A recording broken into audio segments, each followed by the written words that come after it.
Welcome. Today we are with Mr. Arvind Kumar Rathodi, who are the president of King Cobra Organization of Youth Force. And we are the students of Government Polytechnic. So, sir, what are the problems you have faced during the pandemic? आपने मतलब ये Covid काल के दौरान क्या-क्या problems face किए हैं? देखो, ये कोरोना काल जो रहा है ये हमारे देश के लिए एक बहुत बड़ी राष्ट्रीय आपदा रही है। इसको महामारी कोविड-19 महामारी जो रही है, इस महामारी ने आम जीवन को अस्त व्यस्त किया है। सामान्य नागरिक हो, उच्च श्रेणी का नागरिक हो, मध्यम वर्गीय नागरिक हो, यहाँ तक कि जो प्राणी बोले जाते हैं एनिमल्स, इनके जीवन शैली पे बहुत बड़ा असर डाला है कोरोना काल ने। मैं ये कहना चाहूंगा आप लोगों को, आप जो विद्यार्थी हैं, आप लोगों को पता होगा कि इस कोरोना काल के पहले का समय और कोरोना काल के बाद का समय, पहले का समय बड़ा दुखदाई रहा है। ये समय, इस समय लोगों ने जिंदगी से संघर्ष किया है, लोगों ने मौत के साथ दो दो हाथ किए हैं। उसके बाद का जो समय रहा, कोरोना काल के बाद का समय, वो शिक्षा के क्षेत्र के लिए एक निराशाजनक समय रहा है। दूसरा रहा आर्थिक तौर पर लोगों की जो आर्थिक परेशानियां हैं, उस दौर से हर व्यक्ति गुजर रहा है, चाहे वो विद्यार्थी हो, विद्यार्थी का अभिभावक हो। कहीं कहीं शिक्षकों की भी समस्या नहीं है। ऑनलाइन परीक्षा होने की वजह से शिक्षकों की प्रेजेंटी कम रही है स्कूल कॉलेजों के अंदर में, जिसकी वजह से अगर सरकारी अनुदान प्राप्त कॉलेज स्कूल रहा है तो वहां तकलीफ नहीं रही, लेकिन जो सरकारी अनुदान प्राप्त नहीं रहा है वहां काफी तकलीफें गई हैं, शिक्षक वर्ग तक को तकलीफ हुई है। And what are the problems do you are still facing due to COVID-19? ऐसे क्या मतलब जो परिणाम है जो हम अभी तक झेल रहे हैं उन परिस्थितियों के वजह से? कोविड-19 के सबसे बड़े दुष्परिणाम जो रहे हैं, वो दुष्परिणाम रहा है कि जो मेन सब्जेक्ट मैंने आपको बताया, पहला सब्जेक्ट रहा कि आर्थिक रूप से आदमी का विकास रुक गया है। जो आर्थिक ग्रोथ होती है वो टोटली रुक चुकी है।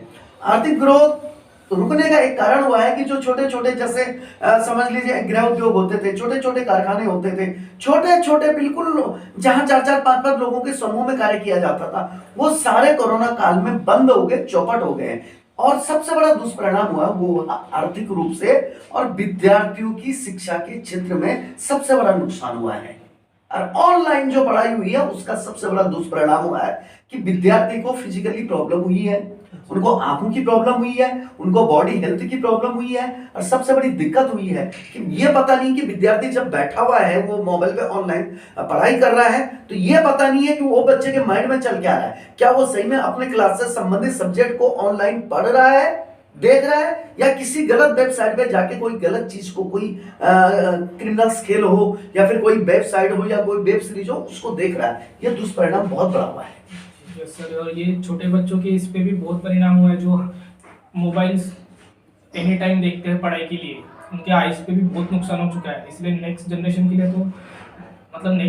लिए तो नॉर्मली ऑफलाइन ही स्टडी होनी चाहिए, वही सही रहेगा। बिल्कुल बिल्कुल। देखो, मैं एक एनजीओ का संस्थापक अध्यक्ष के अलावा मैं राष्ट्रीय लेवल पे लगभग 1992 से मैं राष्ट्रीय शिक्षा के क्षेत्र पे काम करता हूं कि हमारा एक नारा है कि आखिरी पंक्ति में खड़े व्यक्ति को स्वास्थ्य और शिक्षा का लाभ मिले, किसी भी व्यक्ति को अशिक्षित होने का अधिकार न मिले। जहां हम बड़ी बड़ी बातें करते हैं तो हम चाहते हैं कि गरीब से गरीब का बच्चा और अमीर से अमीर का बच्चा, अगर अमीर के बच्चे को पढ़ाई का पूरा योगदान मिल रहा है, उसको पूरा फैसिलिटीज मिल रही है, सुविधाएं मिल रही है, तो गरीब के बच्चे को भी पूरी सुविधा मिलनी चाहिए। लेकिन इस कोरोना काल में जो दुष्परिणाम स्वास्थ्य का हुआ, उससे बड़ा दुष्परिणाम हुआ अभिभावकों के आर्थिक लॉस का। अगर परिवार में 3 बच्चे हैं तो समझ के चलिए, एक सस्ता सा मोबाइल भी अगर आपको लेना है तो एक मोबाइल की कीमत होती है, एंड्रॉइड मोबाइल जो बोला जाता है, स्मार्टफोन, 20,000। 3 मोबाइल होते हैं 60,000 के। एक मोबाइल का रिचार्ज होता है 800 रुपए का, 8 16 8 3200 रुपए की। आप बताइए 60,000 और 3200 रुपया, लगभग ये चलता 84 दिन का एक रिचार्ज। तो ये सोचिए कि दुष्परिणाम स्वास्थ्य के अलावा आर्थिक बजट पे भी गिरा है, और ये कोरोना काल ने बहुत नुकसान दिया है। How did the corona affect your career goals? मतलब हमारे भविष्य के रूप से अगर हम देखें तो कोरोना ने हमें मतलब क्या परिणाम हुए जिससे हम भविष्य में हमें तकलीफें हो सकती है? इस कोरोना काल ने हमें एक सीख दी, एक सबक दिया है। वो सबक हमें ऐसा दिया कि जब भी हमें कोई बुरा वक्त आता है तो उस बुरे वक्त की तैयारी हमें पहले से करके रखनी है। हमें ये नहीं सोचना है कि राष्ट्रीय आपदा आ जाएंगी, कोई महामारी आएंगी, कहीं प्रकृति अपना प्रकोप दिखाएंगी, ये वक्त के ऊपर में ऐसा नहीं करना कि बारिश आ रही तो मैं छतरी लेने जा रहा हूं और तब खरीदने जा रहा हूं, छतरी भीगने के बाद छतरी खरीदने जा रहा हूं। हमें ये सीख मिली है कि हमें छोटी छोटी चीजों को ध्यान में रखना पड़ेगा, हमें बहुत सारे स्वास्थ्य क्षेत्रों पर ध्यान रखना पड़ेगा, हमें मेडिकल क्षेत्र पे ध्यान रखना पड़ेगा, हमें आर्थिक हावभाव पे ध्यान देना पड़ेगा। इस बात का हमें और हमारी सरकारों को भी ध्यान देना पड़ेगा, जिससे हम इस महामारी से या इससे मिलती जुलती कोई भी महामारी आती जो अभी माइक्रोन जो आया हुआ है, आई माइक्रोन, इससे भी लड़ने के लिए हम सुविधा तभी होंगी जब हम पूरी तैयारी पहले से करके रखेंगे। जी, can corona will be overcome by yoga, Ayurveda और मेडिकल ट्रीटमेंट? मतलब हम ये कोरोना को मतलब योगा या आयुर्वेदा से उस पर जीत पा सकते हैं क्या? बिल्कुल पा सकते जीत। उसके लिए मैं आपको एक छोटा उदाहरण दूंगा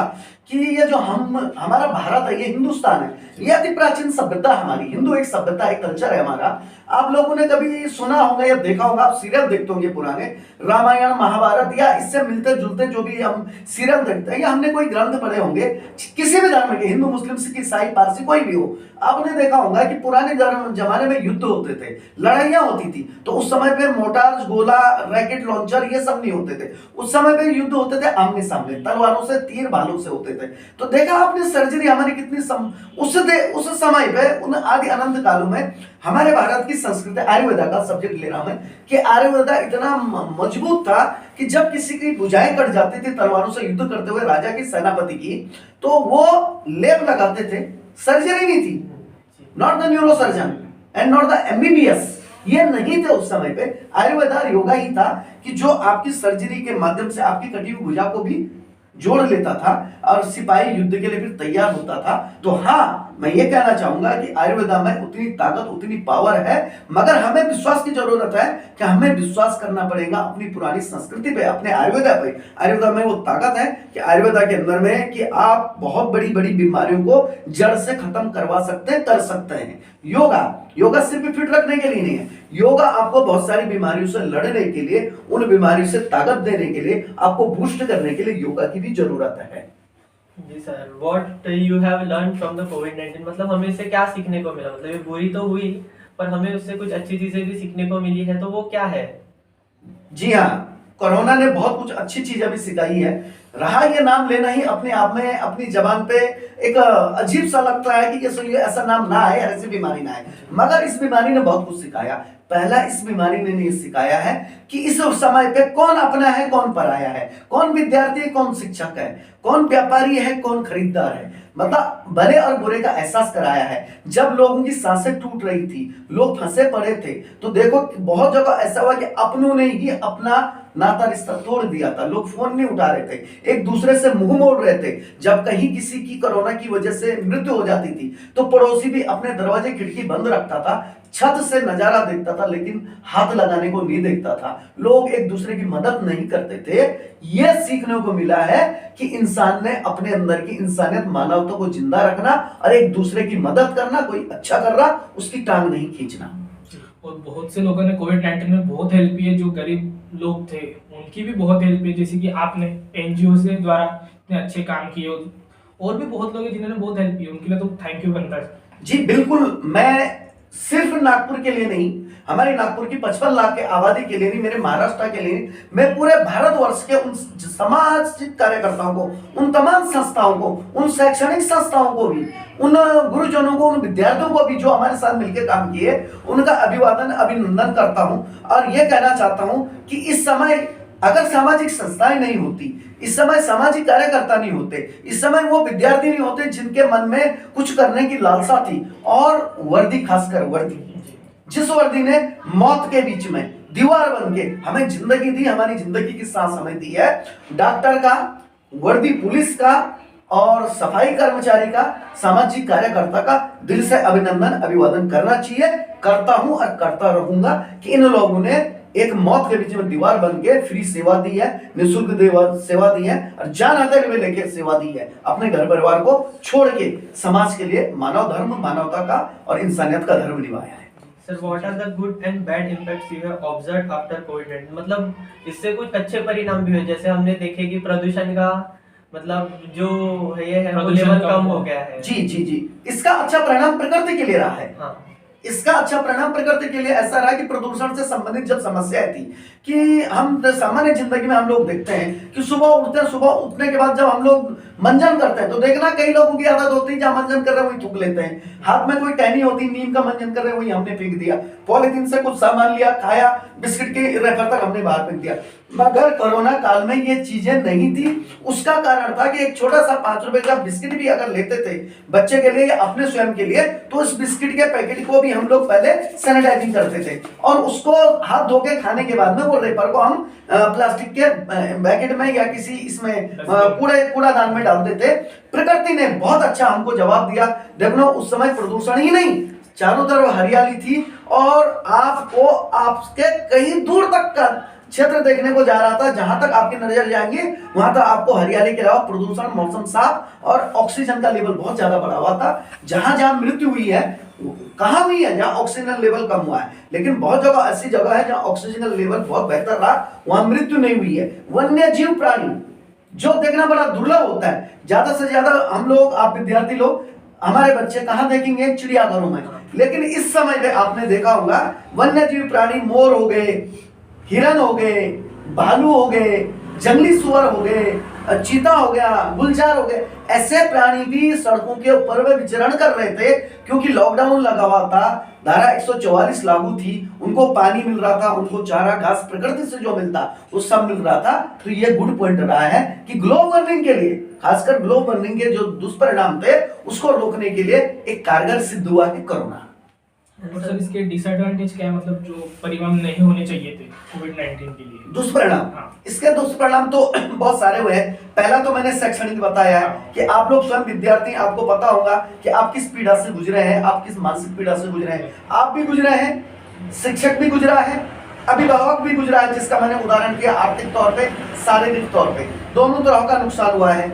दूसरी बात, कोरोना काल ने दुष्परिणाम यह भी दिया है कि लोगों के छोटे मोटे उद्योग धंधे खत्म हो गए हैं। अब पुनः अगर उन्होंने स्थापित करना उन उद्योग धंधों को तो उनके लिए बहुत ज्यादा समय लगेगा और शायद पहले के समान ये चीजें ना हो पाए, आर्थिक रूप पहले के समान आर्थिक रूप से लोग मजबूत ना हो पाए। तीसरी चीज नुकसान ये हुआ है कि सरकारों ने बहुत ज्यादा चीजें मुफ्त में दे दी हैं। शायद अभी केंद्र सरकार की योजना है कि 2022 मार्च महीने तक कुछ राशन वगैरह मुफ्त दे रहे हैं। ये हमें सुनने में बहुत अच्छा लग रहा है, जब हम थैली लेके जाते हैं तो हमें लेने में भी अच्छा लगता है मुफ्त। मगर याद रखना, हम टैक्स पेयर लोग हैं, पूरे देश के छोटे से बड़ा, अमीर से गरीब व्यक्ति टैक्स देता है और इस टैक्स से सरकारें चलती हैं। तो सबसे बड़ा दुष्परिणाम होता है रक्षा बजट के ऊपर में कि हमारा जो सरकारें मुफ्त देती हैं, कहीं पेड़ तो नहीं लगे कि पेड़ हिलाया पैसा निकाला दिया, कहीं ना कहीं जो सरकारें मुफ्त दे रही हैं तो इसका दुष्परिणाम हो रहा है कि कहीं ना कहीं कोई चीजें बढ़ती जा रही हैं। जैसे पेट्रोल के दाम आसमान को छू रहे हैं, रसोई गैस के दाम आसमान को छू रहे हैं, बहुत सारे बिजली का टैक्स देखिए नागपुर में, पानी का टैक्स देखिए आप, शैक्षणिक फीस देखिए आप, ये सारी चीजें बढ़ती जा रही। तो उसका बढ़ने का कारण है कोरोना काल में जो नुकसान हुआ, सरकारों ने जो चीजें मुफ्त दी है और वो चीजों को यहाँ से रिकवर किया, यहाँ से प्राप्त किया है और यहाँ दिया है। तो इसका सबसे बड़ा दुष्परिणाम हुआ कि इंसान की जीवन शैली पे, इंसान के आर्थिक बजट पे, इंसान के लेन देन पे, रहन सहन पे। And what do you think about the new Covid variant that is Omicron? मतलब आप जो नया ये उसका वेरिएंट है उसके बारे में आपके क्या विचार है? जी, ये ओमाइक्रॉन जो आया हुआ है, सबसे पहली बात है कि इसके पहले जो मरीज मिले थे, 2 मरीज इसके मिले थे साउथ अफ्रीका के अंदर में। ये भारत में नहीं था, साउथ अफ्रीका में था। लेकिन आज दुर्भाग्य के साथ कहना पड़ रहा है कि हमारे मुंबई के अंदर 57 और दिल्ली के अंदर 27, आंकड़ा थोड़ा 1-2 ऊपर नीचे हो सकता, लेकिन दिल्ली और मुंबई में इसकी मात्रा ज्यादा पाई गई है। ये विदेश से, क्योंकि अगर सरकारें समय के ऊपर में, चाहे राज्य सरकारें हो या केंद्र सरकारें हो, उन्हें मैं कटघरे में खड़ा नहीं कर रहा। मैं ये कहना चाहता हूं कि जब ये ओमाइक्रॉन जब बीमारी आई, ये विषाणु जब आया, तो शायद उस समय अंतरराष्ट्रीय उड़ानों को बंद किया जाता तो हो सकता था, रोकथाम हो सकती। लेकिन हमें घबराने की जरूरत नहीं है, किसी को इससे घबराने की जरूरत नहीं है। मास्क, सामाजिक शारीरिक दूरी, कुछ जागरूकता, ये जरूरी है। लेकिन ये ओमाइक्रॉन जो बीमारी है, ये विषाणु जो है, ये ज्यादा प्रभावशाली नहीं होगा, इसके ऊपर में आसान से काबू पाया जा सकता है हमारी कुछ जागरूकता की वजह से। ये कोरोना के समान महामारी नहीं फैलाएगा। And can you say something about when this and how this pandemic will end? मतलब ये कितने समय बाद खत्म हो सकता है और हमें और कितनी कोशिश करनी चाहिए? हम कब खुल के जी सकते हैं पहले हाँ, जैसे पहले पहले जी सकते थे हम। देखो, ये साइंस तो कहेगा कि आप सावधानी रखिए, आप जागरूकता रखिए, आप बिना मास्क का बाहर मत निकलिए, लेकिन कहीं कहीं ये भी हुआ है, शायद आप लोगों को पता होगा कि अपने ही देश में आपने कई क्षेत्रों में देखा होगा, स्लम क्षेत्र जहां हमारा संगठन जन जागरण मुहिम चलाते थे, लोगों को समझाते थे, वहां कोरोना का जब महामारी चालू थी, बहुत ज्यादा मौतें चालू थी, तो उस समय देखना उन क्षेत्रों में भी मास्क नहीं था, जी सैनिटाइजिंग नहीं थी, सामान्य जिंदगी वो लोग जी रहे थे। आपने नागपुर के कुछ हिस्से देखे होंगे, आप विद्यार्थी, आपको पता नहीं, मैं संस्था वाला हूं, एनजीओ वाला, मुझे पता है। तो क्यों था? क्योंकि उनका आत्मविश्वास मजबूत था। बीमारी से ज्यादा डर होता है बीमारी के नाम का। सबसे ज्यादा डर हमारे अंदर होता है कि बीमारी आ जाएगी, और वो बीमारी हमें आधा मार देती है, आधा हमें खोखला कर देती है अंदर से। हमें किसी भी बीमारी से लड़ने के लिए, इस कोरोना को खत्म करने के लिए और आजादी से जीने के लिए, कि हम बिना मास्क के जी सके, आपस में एक दूसरे के गले मिल के जी सके, जो जिंदगी हम 2019 में जीते थे, 2020 से पहले जीते थे, वो वापस उस पटरी पे लाने के लिए सबसे बड़ी जरूरत है हमारे आत्मविश्वास की। हम जब तक अपने आत्मविश्वास को जगाएंगे नहीं, जब तक अपने जीवन शैली में थोड़ा बदलाव नहीं लाएंगे, जब तक अपने खाने की, जो हमारी संस्कृति, खाने का जो हमारा कल्चर है, इसमें थोड़ा बदलाव नहीं लाएंगे, तो तब तक शायद आने वाले 4 साल 5 साल लगभग ऐसी ही हमारी ये जिंदगी रहेंगी, कोरोना के डर से, कभी ओमाइक्रॉन के डर से, या फिर इसका कोई नया वर्जन, न्यू वर्जन आ सकता है 2022 में, 2023 में। तो लगभग 3 साल 4 साल ये समझ के चलिए कि हमें कदम कदम पे धोखा है और हमें संभल के चलना है। बस तभी हम आजादी की सांस ले पाएंगे, जब हम अपने अंदर के डर को खत्म करेंगे और हम अपने आप को अंदर से मजबूत कर लेंगे। हमारा जो अंदरूनी पावर है, जो हमारा बूस्ट है, वो हमें अपने आत्मविश्वास से बढ़ाना है। Okay, sir.